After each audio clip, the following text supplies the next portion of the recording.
Hallo, in diesem Video zeigen wir Ihnen, wie Sie den Baurechnungsassistenten beim Erstellen einer Rechnung für Nebenarbeiten zur Hilfe nehmen können. Hierfür wählen Sie im Rechnungsteil die Schaltfläche Rechnung für Nebenarbeiten und haben hier die Möglichkeit, den Baurechnungsassistenten aufzurufen.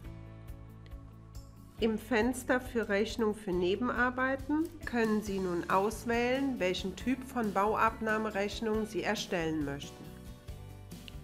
Nachdem Sie diese ausgewählt haben, können Sie auf der nächsten Seite die Arbeiten hinzufügen, die Sie berechnen möchten. Nachdem Sie diese ausgewählt haben, können Sie auf der linken Seite die Arbeiten hinzufügen, die Sie berechnen möchten. Links können Sie die Arbeiten einfach durch Anklicken der Schaltfläche auswählen. Bei der Abgasanlage können Sie anschließend die entsprechende Abgasanlage auswählen.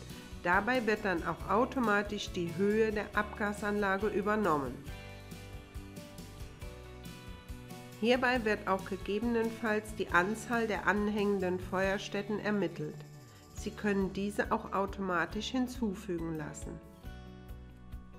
Wenn Sie alle Arbeiten hinzugefügt haben, können Sie den Assistenten mit der Schaltfläche Übernehmen beenden. Die Positionen werden somit in der Nebenrechnung hinzugefügt.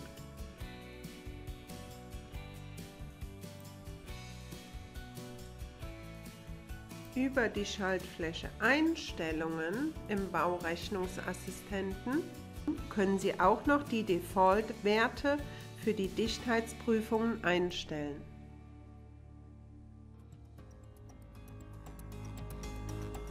Abonnieren Sie unseren Channel und verpassen Sie keine News mehr.